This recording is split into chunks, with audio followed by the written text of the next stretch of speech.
Pumasok ako sa isang bahay na abandonado na wala na nakatira.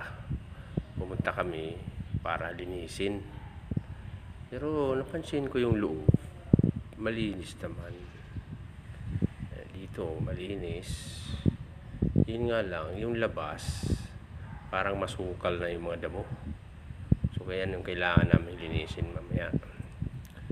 Sa aking pag-ikot-ikot pa, pumasok ako dito sa may bandang kaliwa para silipin kasi parang may isa pang pintuan na bakal diretso pa sa dulo.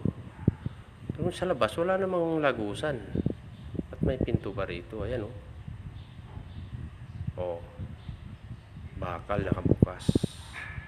Hindi na ako pumasok, bumalik na ako kasi parang iba pakiramdam ko doon.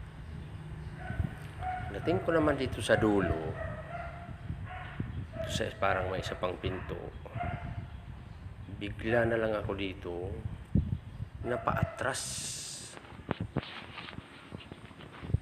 Op!